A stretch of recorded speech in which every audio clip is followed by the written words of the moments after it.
Okay. So can everyone go around and introduce themselves? Start with maybe what school your student goes to, or if they're a private student at Music House, how long they've been playing, and maybe any other relevant information. You want to start, Sarah and Mom, if that's Mom? Okay, yeah, hi. Hi. Hi. I know you already. So can you say your name and what school you're from? I'm Sarah. And Sarah is from Suter and it just started in like November or October, pretty recently, right? Yes, just started. Yes. Yeah. And I'm Laura, her mom. Hi, Laura. Nice to meet you. So sweet. And then this is Lillian, her sister. She's interested. Hi, Also. Yeah. I've seen you outside before. Daniel,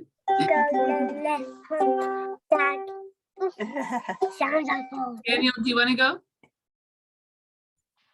Hi, so I'm Danielle, and this is, what's your name? Elliot. This is Elia. And what's your name?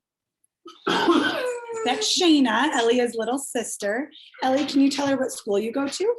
Harriet Tubman. Ah, very This is nice. Harriet Tubman, and she started playing in January, and her sister is very interested and wanted to watch the activities as well. Okay, great. And at some point, we'll have to talk to see if there's opportunities for the little ones outside of school, because she'd really love to take some classes too. Of course, of course. Elia, can you show your mom rest position, how we hold our ukulele to protect it? Rest position, feet in line, head out front, that's mighty fine. We show her the rest position. She really showed me that as we walked over to the couch. So Yeah, I saw her ukulele like this, and I always want to correct it to make sure that our ukulele is always protected like our baby. Kristen, you want to go? Yeah, so I'm Kristen. I am Addison Gemmel's mom. She is also at Tubman with Ellie, and she started in January as well. Great. I was at Tubman in the beginning stages, but have not spent a lot of time there in the last month or so, but I will be there next week. So Ellie, you may remember me. I've seen me around, and Addison, definitely I've met before. I think we met you when we came to pick up the ukulele. Yeah.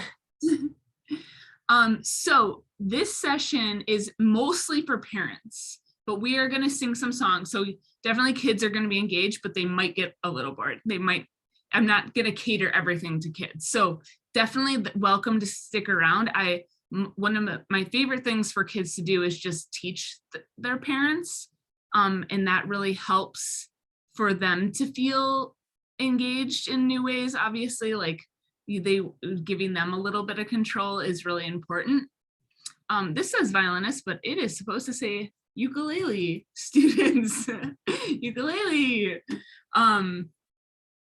So we teach ukulele in a style that is the approach that is called the Suzuki method. Do you all know, does anyone know what the Suzuki method is, or are you familiar with this method or approach? It is something that it's pretty popular method for teaching music because it is so effective. It's really been proven to nurture students in a way that makes them really successful at performing and playing really well and having a really good ear. And the reason why is because the method is based on the idea that we can learn how to speak a language in the same way, learn to play an instrument in the same way that we can learn to speak a language. So we are going to use all of the foundations of what it takes to actually speak English or Japanese or whatever your at-home language is and apply that to instrumental learning. So for instance, I love to use this example. When your child was first learning to talk, before they even started learning to talk, you would bounce them on your knee and say mama, say mama.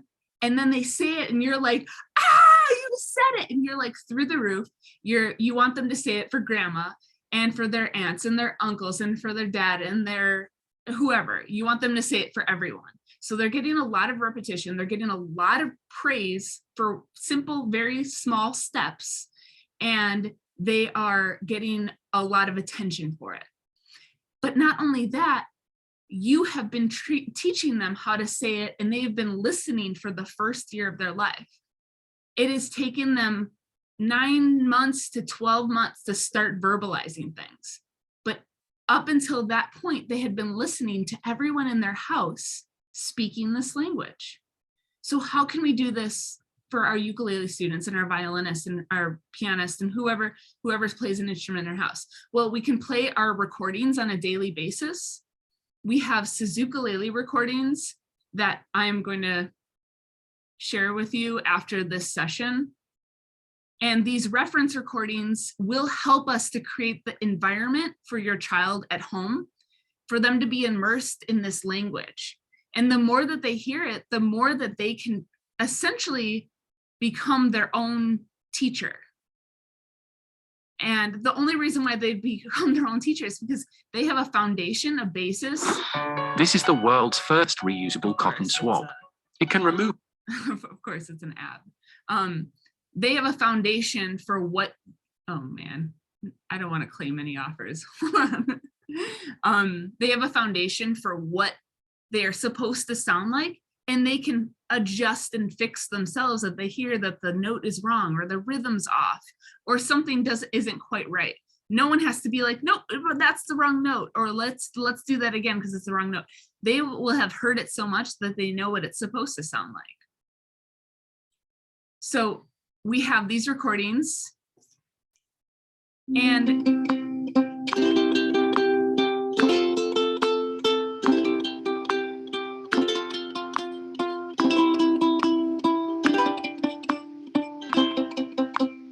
Sarah and Ellie, what rhythm is that? Can you hear it?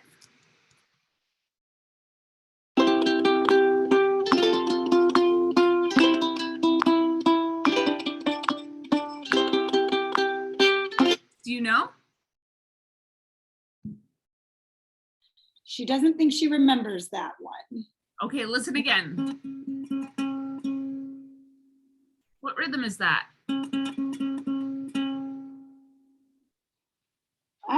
You know it. Is it ukulele hot dog?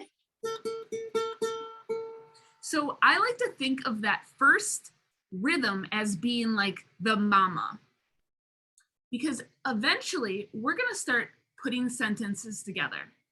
That mama is going to turn into mama, can I have a cookie? Mama, give me milk, or whatever it is that the child wants to say to you. Over time, that rhythm is also going to become a song, and we're going to play that rhythm over and over again with multiple pitches to become a full sentence or a song. Dr. Suzuki was the person who kind of came up with this method. He was a philosopher and a musician and an educator. And he's just like, when I became Suzuki certified, he just kind of like blew my mind because it just made so much sense. Like, why haven't we always been doing this? It does not make sense for a child to start reading before they even know what the pitches sound like or the rhythms sound like. If you were in a class for English second language learners and I was a teacher and I put the word onomatopoeia up on the board and asked you to say the word, it probably you would not say it correctly, right? So it really does make a lot of sense for before we start learning to actually read an A or a G or a C to know what that sounds like. So a Suzuki teacher, and this is the method that we teach, a Suzuki teacher believes that music is a language and motivates students and parents together. Because if that language isn't, we don't create the culture at home and we don't immerse our child into that environment, it's going to be very difficult for that student to progress. And learning an instrument is lonely and hard, and if the 5-year-old's doing it by themselves, the chances are they will quit pretty quickly, because it is difficult and it's not easy. And if we don't have a community of other parents supporting us or teachers supporting us, and what Suzuki likes to call the triangle of support, which is a teacher, child, parent relationship, is like the Suzuki triangle. So we need to keep all corners together in order for a happy, successful student. And all of this makes so much sense, but you'd be surprised at how many parents are like, bye, see ya, teacher, you can work magic on your own. And it's really difficult if we don't have like some things in place. If there's one thing that I hope that you get out of this, is just listening to recordings. That's all your child really needs to do at this stage. Maybe an extra 5-minute practice a week with you would be really helpful. But listening can be the best thing that you ever expose your child to after this session, hopefully. A Suzuki teacher emphasizes listening over reading in the beginning stages and gets to a point of fluency. And then when you're fluent, then we can start reading. Focuses on the smallest steps as being the biggest accomplishments, and getting students to be independent. We want students to actually figure out things on their own by using their strong ear muscles. A Suzuki teacher knows what the small steps are every step of the way, and thoughtfully isolates skills within each piece. And Suzuki created a book of pieces that are based on a very specific pedagogical ordering, so that students are not only challenged in very tiny ways, and you're making these tiny steps through of growth, but there's also like confidence builders in between each piece. And the most important, that we are nurturing students with a lot of love, so that we play a lot of games in class. We try to like make every step of the way really fun for everyone. And I want to teach some of those things to you. And one of the things I want to teach you today is just like ear training games that you can do with your child that we do in our classes. And ear training can be, I'd love to, like, if your child is in the room with you right now and wants to hang out with you while you're doing this, then this is a great time to do it. So what we're gonna do is, first of all, let's get to know the strings. Okay, so right now I've used my ukulele like this, but everyone else is gonna be oriented this direction. So we've got our strumming hand and our fretting hand, and we've got our G, C, E, A. We call it good cats eat ants, and those are our 4 strings. G, C, E, A. So go ahead and play it and see if it sounds like that.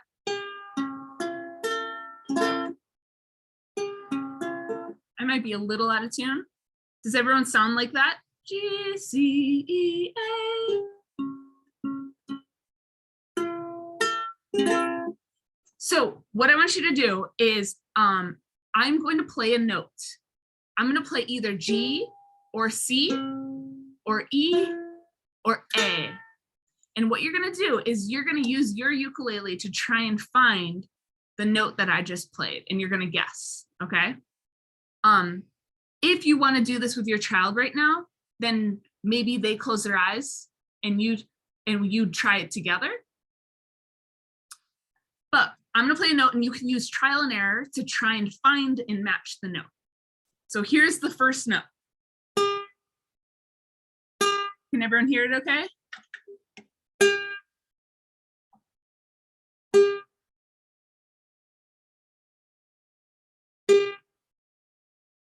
Do you know what string I'm playing?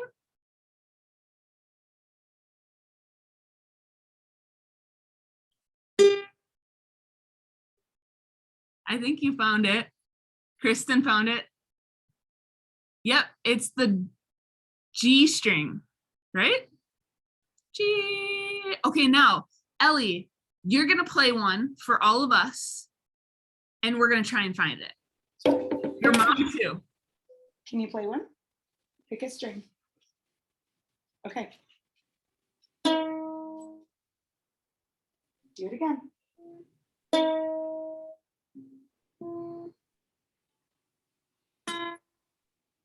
Is it E?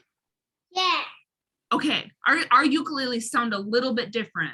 So it was a little hard, but I think I figured it out. Did you all find it too, Laura and Kristen?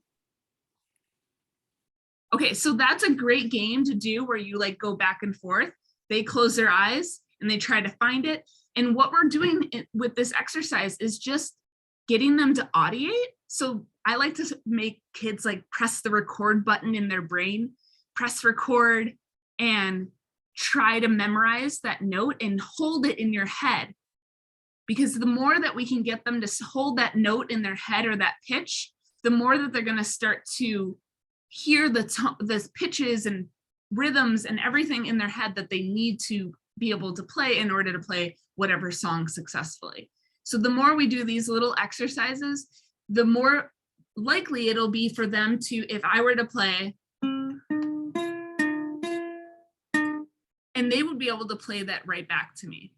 That's not something I expect them to be able to do in the first year, but eventually students can figure out songs by ear. There is one student at Suter Montessori who has been in violin since he was 3 years old, and now he's in 2nd grade, and he's like figuring out songs from, I don't even know, like cartoons that I have never even seen before, and then he plays them for me, and his ear is so good because he has been developing his ear since he was 3 years old with this method. So he just hears a song on the radio or TV, and then he's just like playing this.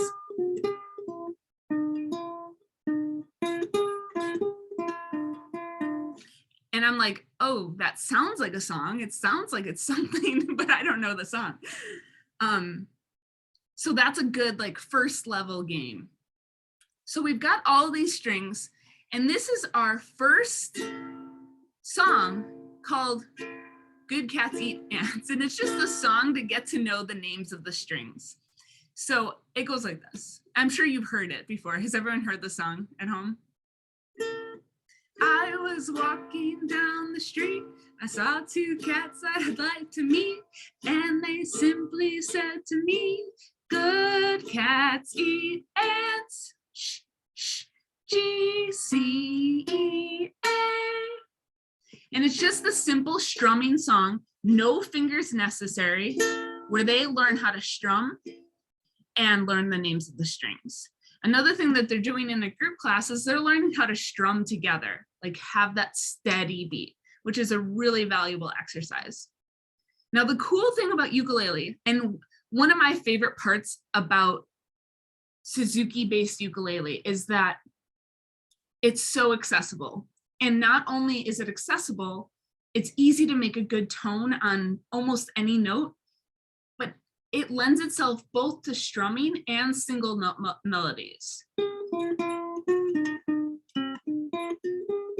So they could really go in any direction they choose if they choose to do another instrument after this, and they choose that they want to do like rock and roll, rock band or something like that with guitar, that they've already got those skills. They could easily shred with like single note melodies. A lot of times in rock band classes, students will only learn chord shapes and they have no idea what notes they're playing.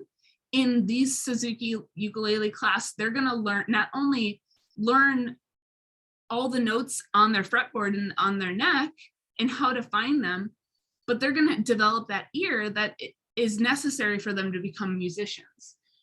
So they could go into more of a classical route because they're going to learn a classical guitar style, but they're also going to learn a rest stroke that is very similar to what bassists play in a rock band.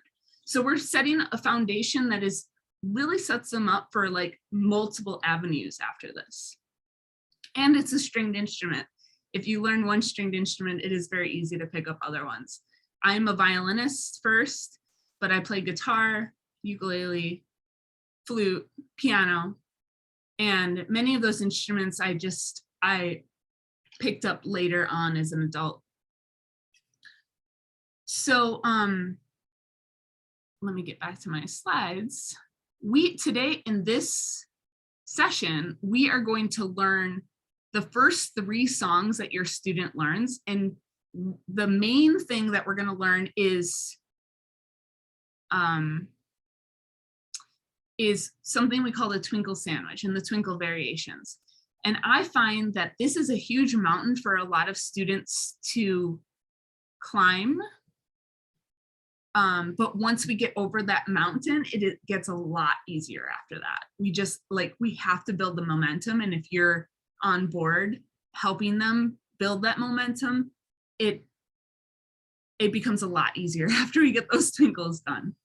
So we've got our string names, and we talked about ear training a little bit. I'm going to come back to this and do a little bit more of this, but some other games that you can do is like, are the 2 notes that I'm playing same or different?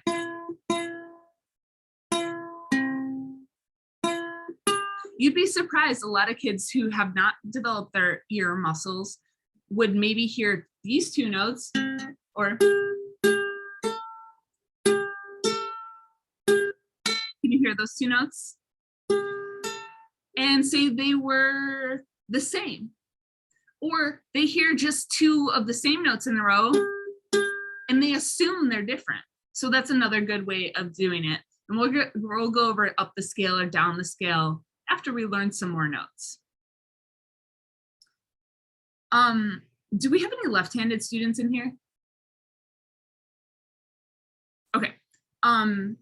Typically, I do not teach left-handed ukulele. However, in a private lesson setting, if they're really like struggling to do their fretting hand with their left hand and their strumming hand in their right hand, then we will do a switch. However, I do see that both hands are just as important, just like playing piano. And but some students actually do struggle more. So it is okay to do a left-handed ukulele, but regardless, we're always going to face in this direction. You guys are facing in this direction.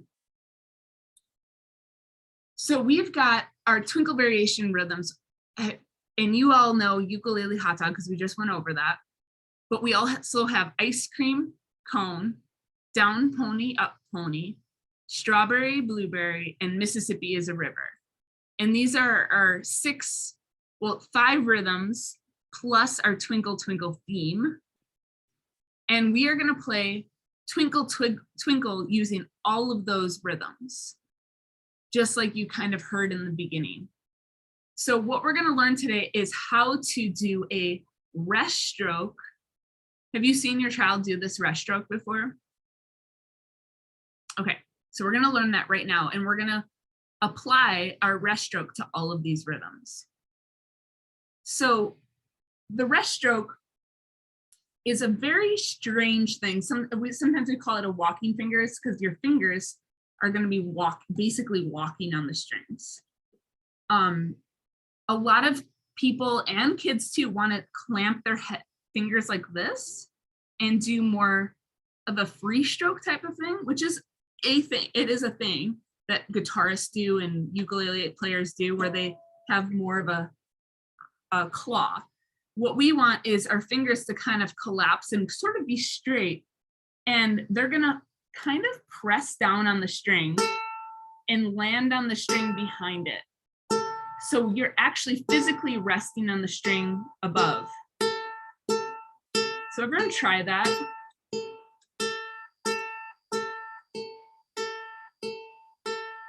And you can walk on every string.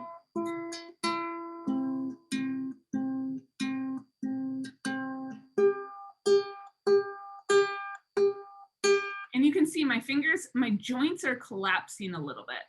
They're not curled, they're collapsed. And I'm letting my finger just rest on the string right above. That's looking really good, Laura. That looks perfect. And you've got your thumb on top. I think the thumb on top really does help. And that's something that Sarah could definitely work on, is getting her thumb on top. Danielle, you feeling good in your rest stroke? Yeah, that looks really good. Okay, now let's try all of the rhythms on the A string. This is our highest string and the lowest.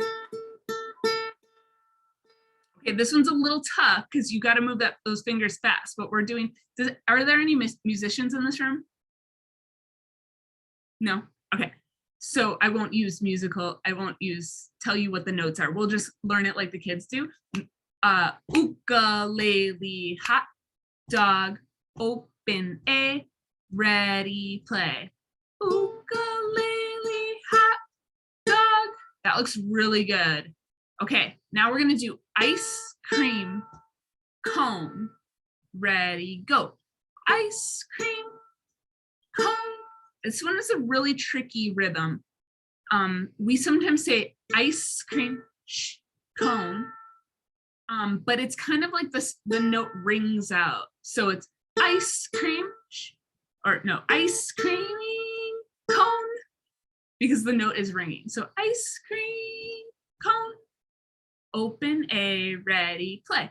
Ice cream cone. These rhythms are based on like a foundational, Dr. Suzuki was like, these are the foundational rhythms that will help students subdivide.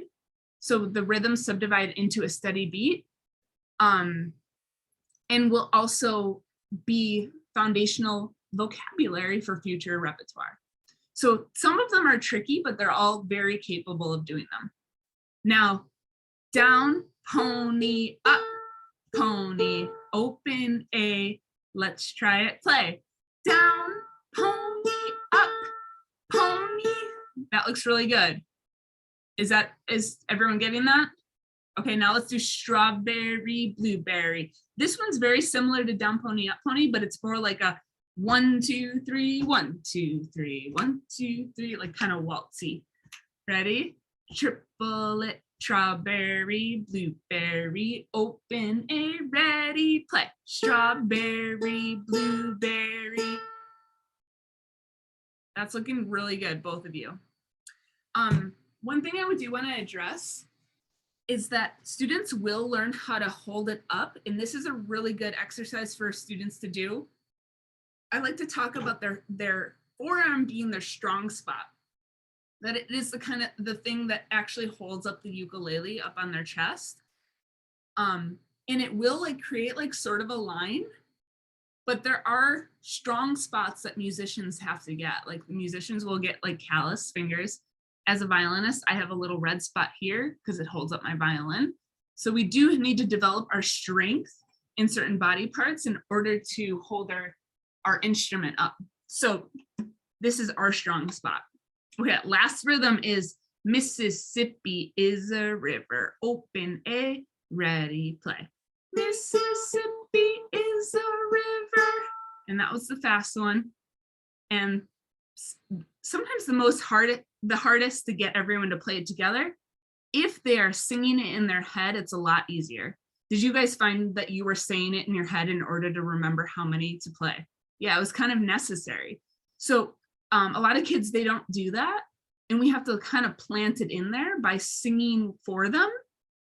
So if you sing out loud for them, they'll eventually start singing it in their own head. Or sing it together. Like, it is a good practice to sing it while playing it. Mississippi is a river. I can sing, I can talk and play while I'm playing violin. I can talk about anything while I'm playing violin, but it's harder for me as somebody who's not a guitar player growing up to sing while doing different strumming patterns and stuff. So it is really cool to start kids really young on that, and getting them playing and singing together. It's a skill that not some musicians, if they haven't practiced it, is very difficult, you know? So the more that we sing, the easier it's going to be to like integrate all of this new language into our brain space, which is really what we want. Okay, so we've got our rest stroke. And now our first song is See the Pretty Flowers. In See the Pretty Flowers, we initially learn it with just open strings. So here's our little key here, so you remember where the strings are. But See the Pretty Flowers is the same rhythm as Ukulele Hot Dog. And it goes like this.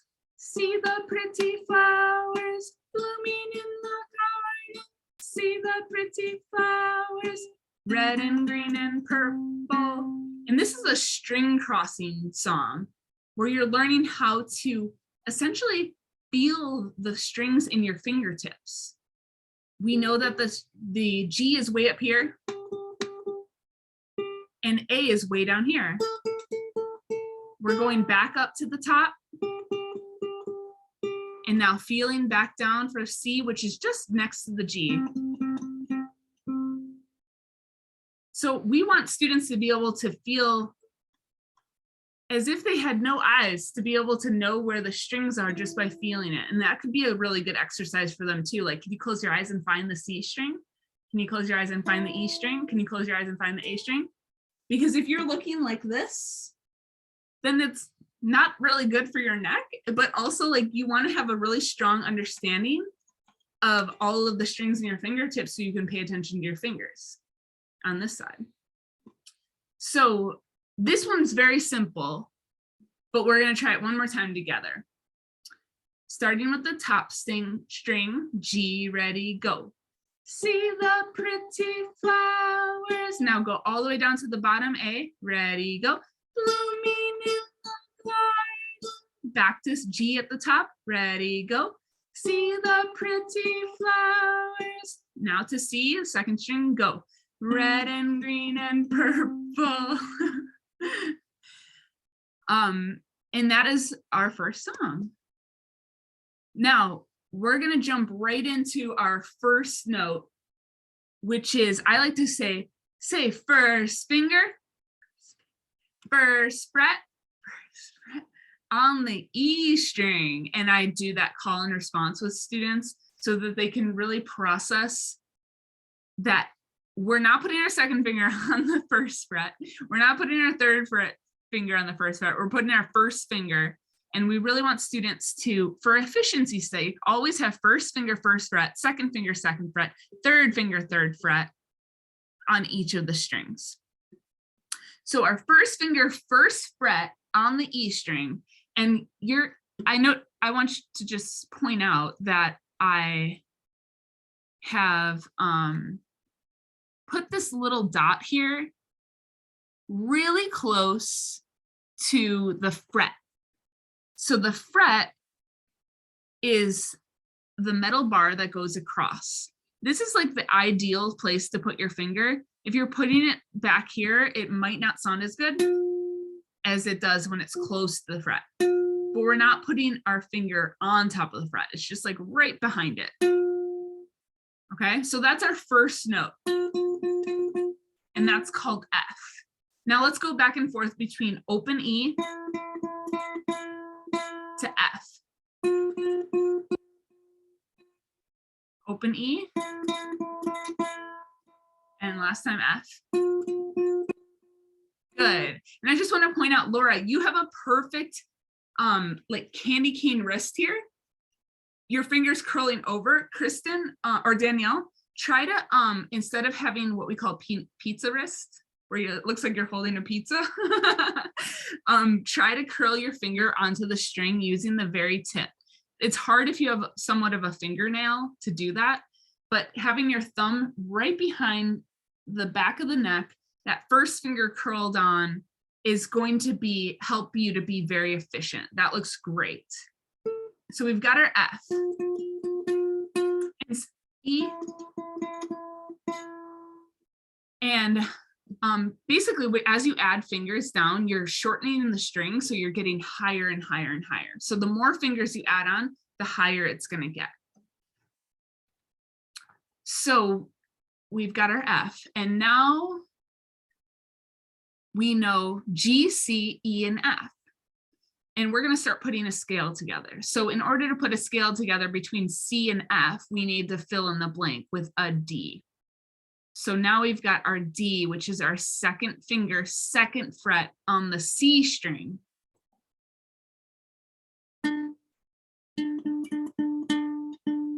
second finger, second fret on the C string. Now play open C, no fingers.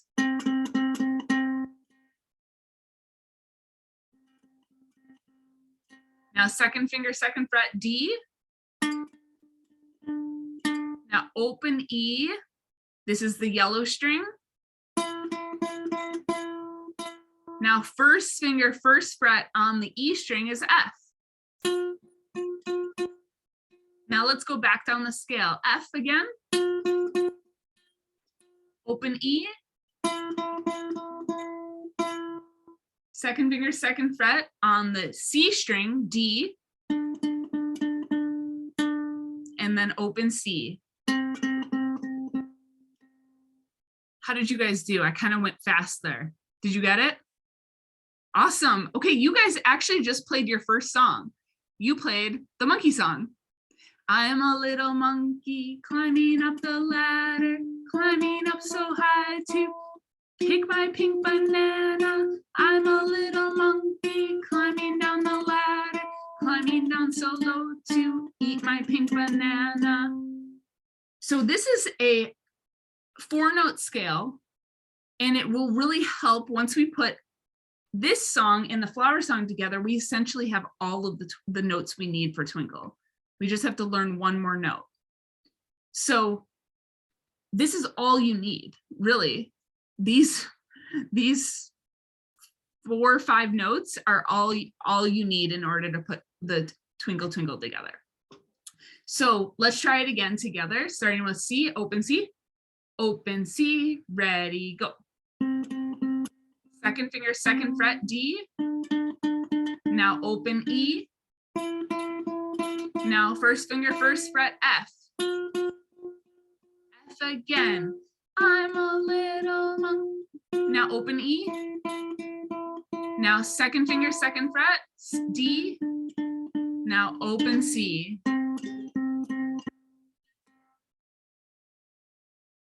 Pretty good. You guys got that?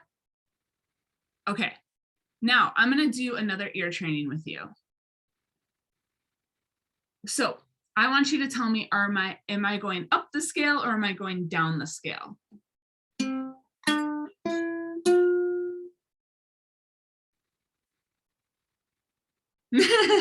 Up the scale. Climbing up the ladder. Now, okay, one more time.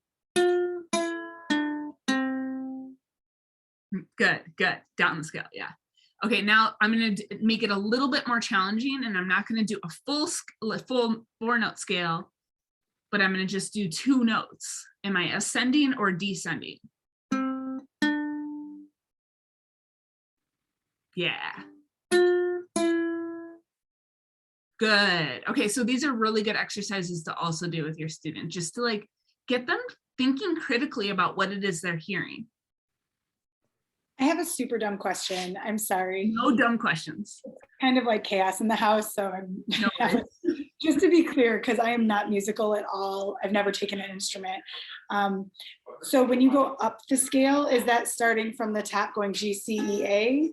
Is that up? No, Is that going it's the ukulele is a little weird.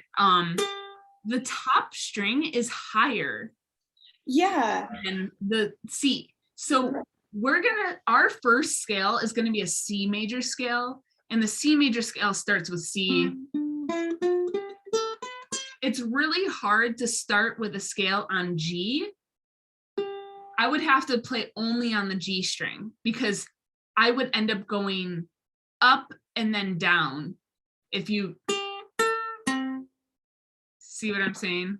That's really helpful, because we just got her a little ukulele for like an early birthday present.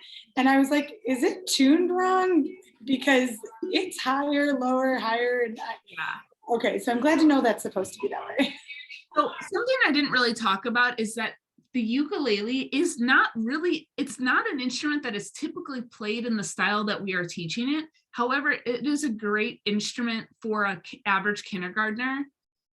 If they are interested in a guitar type of instrument, you know, it's the perfect size for them.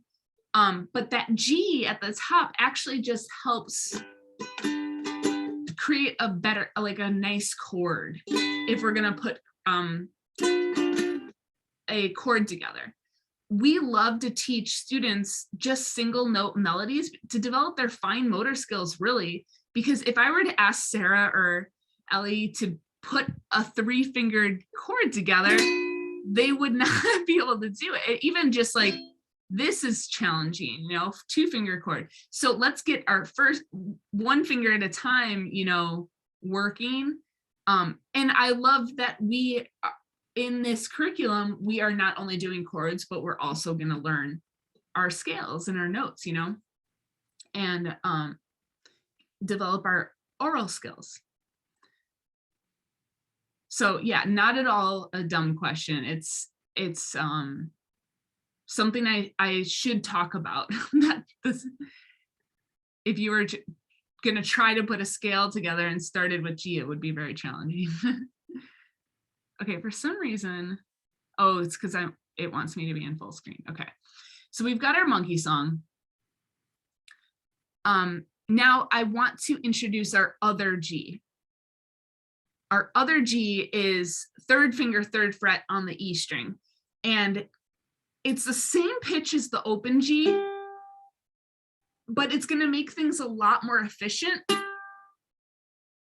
if we want to put songs together or play a C major scale. C, D, E, F, G, A, B, C is our full scale of just like do, re, mi, fa, sol, la, ti, do. We start on a C and we end on a C. We start on a do, we end on a do. So we need to know how to play all the different kinds of Gs on our instrument, and it will help us to later on put chords together in different ways. So let's try our G, 3rd finger, 3rd fret on the E string. Now let's try going down the scale from G. So I'm going to go 1 scale ahead. So if we're looking at our scale, I like to look at a scale in terms of a ladder for students in the beginning, because I want them to actually physically understand that higher pitches are higher and lower pitches are lower. So let's start with the 3rd finger, 3rd fret on the E string for our G and go down the ladder to F. G, ready, here we go. Ukulele hat. Now 1st finger, 1st fret on the E string. Now open E. Now 2nd finger, 2nd fret, D on the C string. And now open C is our last note. So we just did a 5-note scale now. So we're gradually adding notes to our scale. Now I'm going to come back. I'll come back to this and we can learn the rest of the scale, but Sarah is definitely learning this right now, and she could definitely use help with the G in particular. She's got everything else, but her confidence isn't there. Like, she knows what to do. She just needs help to build the confidence. Just because she started a little bit later, she did a great job catching up, but she just needs more reinforcement in general. Okay, now we've got our huge mountain. We're at the top. We've learned our monkey song. We've learned our flower song. We know all the notes here. Now it's just a matter of putting it together. Now, I am going to ask you to do something that I don't usually ask parents to do, but I have faith in you too. And you too, Kristen, but I know you've got kids probably around you. So I want you to try and figure, I'm going to give you 2 notes of the Twinkle, Twinkle, Twinkle. I'm going to give you C and G. I want you to find the next note after that. So put your 3rd finger, 3rd fret down on the E string and try to create a really nice tunnel so that you're not touching the A string. So if you play C, C, G, G, do you know which direction our next pitch is going? Yeah, it goes higher. So what note do we have to go to after G? Twinkle, twinkle. You got it, Kristen. I think your finger's on it. I think you're on it. Yes. Did you get it, Danielle? Twinkle, twinkle. I'm going to play it. Little. Yes, you got it. Twinkle, twinkle, little star. And keep that third finger down so you can get back to that G. Did you hear it? Okay, let's try it together. C is our first note. Here we go. Twinkle, twinkle, little star. Back to our G. Okay, now listen to my next pitches, and I want you to tell me, are the next notes going down the scale or up the scale or staying the same?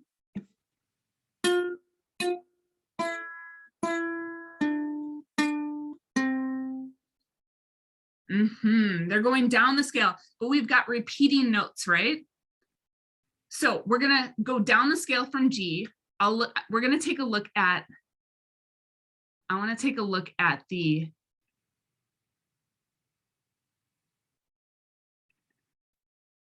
C major scale. So we just did C, C, G, G, A, G. Now we wanna go down the ladder. So just a reminder of how to go down the ladder. First finger, first fret, F, F, open E, second finger, second fret on the C string, D, open C. So do you see how we just kind of put that together by ear? Using this framework of, are the notes going down the scale, up the scale, and critically analyzing what we hear. Obviously, it's going to be a lot easier for you all than it is going to be for our children. So, but I really love, I'm taking this straight out of our ukulele booklet. Have you seen these little booklets before? Yes. And they're great. They're a great tool for parents and students. However, I made them with the intention of really parents taking a look at it, because if every time a child uses their eyes to look at the notes, they are developing strength in their eye muscles instead of their ear muscles. And the reason why I took this away from you was because, like, I knew that you were capable of figuring out the next pitch on your own using your ear muscles and using critical analysis to figure out, or trial and error to figure out what that next pitch was by listening to it in your head. So we want to do the same thing for our students, because the more they get to depend on the music and looking at the music, the less likely they are to challenge their ears, you know, to really grow. So that's our responsibility, to make them challenge them a little bit. In the beginning stages, I'm like totally okay. The twinkle sandwich is hard. It's hard to get to know this form, but we do have an ABA form. We've got this bread, which we just did. And then we've got this middle that sometimes it's hard to memorize, but if we sing it a lot, it should be easy. So the middle is up above the world so high. We're going down the scale. Like a diamond in the sky, down the scale again, and then back to the same thing. So let's try up above the world so high, like a diamond in the sky, starting with G. Here we go. Up, now F, first finger, open E. Now second finger, second fret on the C string. Third finger, G again. First finger, F. Open E. Now D. Good. How did that go? Let's do it again, 2 more times. Third finger, G. Ready, go. G, G. Now first finger, first fret, F. Now open E. Now second finger, D on the C string. Third finger, third fret again. G, G. Now first finger, first fret. Open E. Now second finger, D on the C string. Was that better? Okay, last time. G, ready, here we go. Third finger, third fret on the E string, ready, go. G, G, F, first finger, F, open E. second finger, second fret, D, third finger again, G, G, F, first finger, open E, no fingers.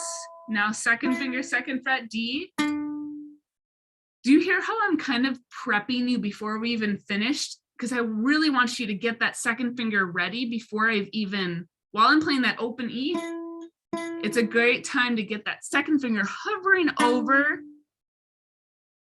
and ready to go right away. Because our muscles, our finger muscles are, have to work quickly, and we want them to get to a point where it becomes muscle memory. And it will happen. It'll be amazing when you see it. It'll just be muscle, their fingers know exactly where to go. However, if your child is using their first finger for everything, it's not going to be as efficient, and they won't be as quick to be able to put their fingers down.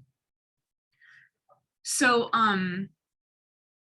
now I want to do at least one other variation. So we've got our ukulele hot dog, we've got our ice cream cone, down pony, up pony, strawberry blueberry, Mississippi is a river.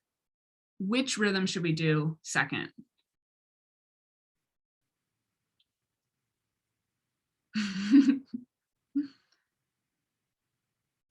How about down pony, up pony? Down pony, up pony.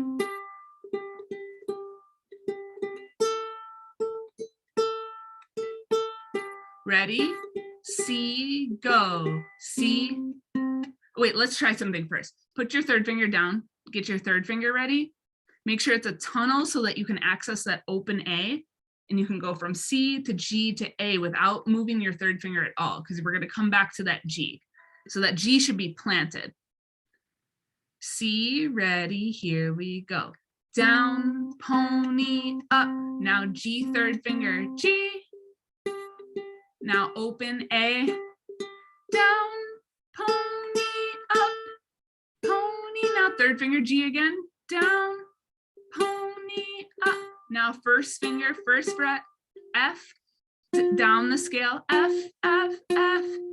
Open E, now no fingers.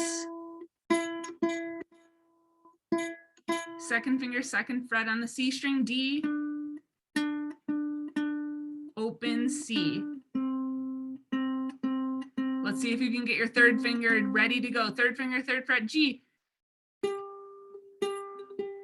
First finger, first fret is F. Open E, down, pony, up, pony. Second finger, second fret, D on the C string. Third finger, third fret, G, down, pony, up, pony, F. Open E. Second finger, second fret, D. The last fret, open C. Third finger, third fret, G. Open A. Back to G, third finger. F. Open E. Second finger, second fret, D. Almost done. C, last note. It's tough, right? It's not easy. How did you guys do? Yeah, it's hard. The thing that is hard, especially in this scenario, we're like learning this in like less than an hour. Anticipating what is that next note, and your muscle memory isn't quite there yet. Obviously with your children, we're gonna like really get to know that D, so that when I say it, they know exactly what to do. And you're still at that phase where you're processing, oh yeah, second finger, second fret, D on the C string. Or and then prepping that finger to get it there on time. So this is our, like I said, our main mountain that your student could use the most support with getting over. I want to have a Twinkle graduation for every student, every class that is able to get over that mountain, once we're able to play all of the variations in theme, I want to celebrate that because it is a huge, huge accomplishment. That is them learning 6 foundational rhythms and how to play all of these notes with those rhythms. And I call it the Twinkle Marathon. It's a huge accomplishment. And it takes a lot of focus. It does take a lot of like, it takes a lot for them to be able to hear those everything in their head and be able to keep track of where they are, you know, musically in the song. So I know that at Suter, we've already had a celebration for the older kids. I'd love for that to happen for the younger kids. In Tubman, we are working towards that. Everyone's on the same track together, and they're learning at a very, very quick speed. That the average student 2 months in is not working on the Twinkle sandwich, but Tubman kids are. So that's pretty incredible. So 2 things that you can do at home are, I really love, I'm gonna exit full screen for a second. I really love some of the games that we've done of the ear training games are really great to help them anticipate notes that are coming and pitches that are coming and what to do and how to find those pitches quickly. But I also love doing practice games that involve cards.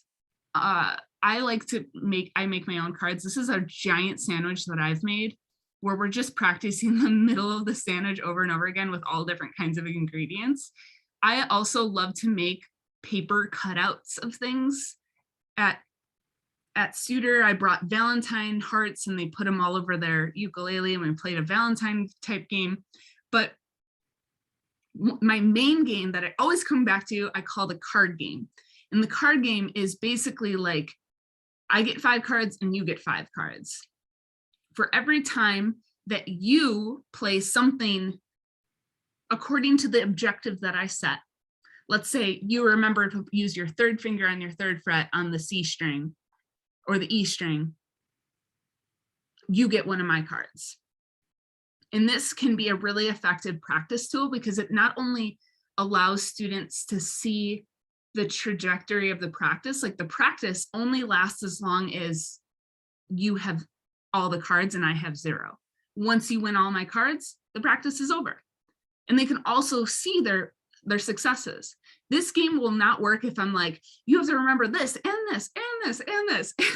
It's only going to work if we work on one objective at a time.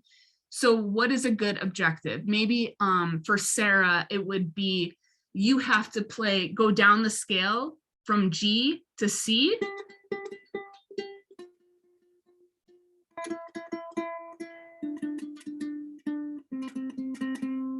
Without me telling you any of the notes. And every time that happens, you get one of mine. And it's just 5 repetitions. You're done. You won. High five and move on. It could be as simple as, I also like if we're really trying to pull teeth to do some kind of practice, you can use Skittles instead, you know, something a little more fun. You can also use pennies and they can keep the pennies. Get rid of your pennies. You can also do things where like, okay, we're gonna do this 5 times. Here's 5 circles. Every time you do one, you get to make the smiley face however you want. Or I just did this in a school yesterday where we were practicing the flower song. And every single time I saw a student with a perfectly straight wrist and a perfectly curled finger while we played the flower song, I chose a student to draw a flower on the board and they like got to make a garden of flowers. So a little drawing after one repetition. Active listening games we talked about, but you can also just listen to the recordings and sing along with them. You may have noticed that the ukulele book has lyrics to all of the songs so that they can audiate those songs in their head. So one practice could be like, we're just gonna listen and sing through our booklet together. Hide and seek is a game that we play where somebody hides something in a room and it has to be like visually, you're able to see it without having to dig around for something, but dig around in the room. but it could be like you play all of Twinkle, and if I find the object in the room before you're done, I win. And if I can't find it, you win, or something like that, where there's like a time limit of how many times Twinkle is played before I find the object in the room. So those are just some games. Coloring book practice could be like, get out a coloring book, and every time you play something, fill in some part of the coloring page, or let's just do 3 notes 10 times, or let's sing while we listen to the recordings and draw at the same time. So these are just some of the games that you can do at home to make practice a little bit more fun and not this like tedious thing. But that's about it that I have for you today. Does anyone have any questions about anything?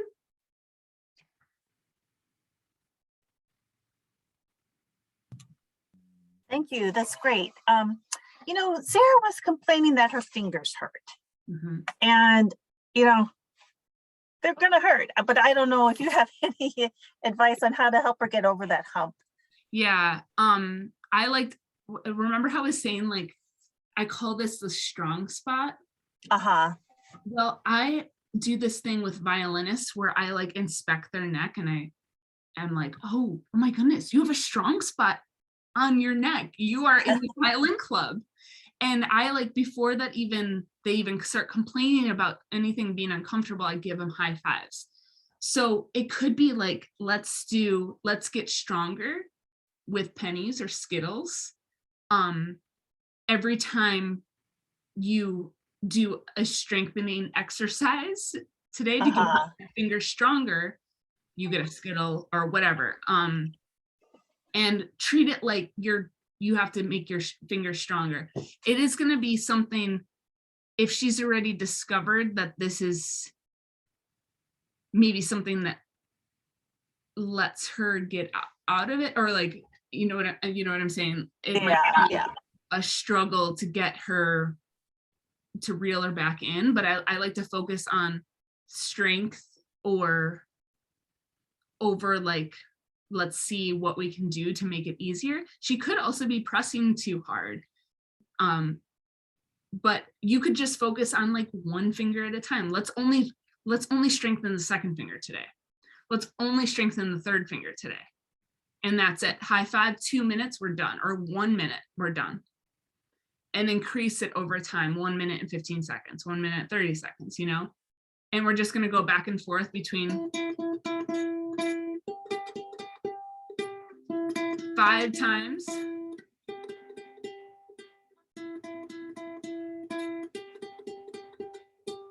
Awesome. We got a little bit stronger today. And keep the practices nice and short. Because then it doesn't feel, maybe, it's kind of like working out too. Like, it's easier to commit to maybe 15 minutes than it is to commit to an entire hour. Same thing with practice, you know, let's just focus on one thing at a time, especially at the stage where they're beginning students, you know. What is something that I can encourage her on? Like, so you said the one thing that she needs work on is the G, finding the G. Yes. Is there something that she's good at that I can say, let's do this so it's like that? So you know, let's work on the G so it's as good as you are at doing something else. She's good at finding D and F. D and F. Okay, so she can find D. Mm-hmm. Okay, thank you. She can find D and F, and she could probably play the flower song really well. I know she can play the monkey song. She's just a little bit slower and calculated about it. So, which is fine. She's, I think, the only kindergartner in the class. So everyone is moving a little bit quicker. Oh. She is trying, but she's not always keeping up at the same level. And you can see her moving her fingers. Uh-huh. But it is a challenge that she's only kindergartner. We have a split class. I see. She's in a younger class.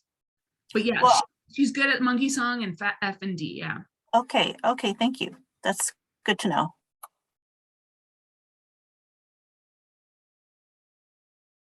Any other questions, Danielle or Kristen?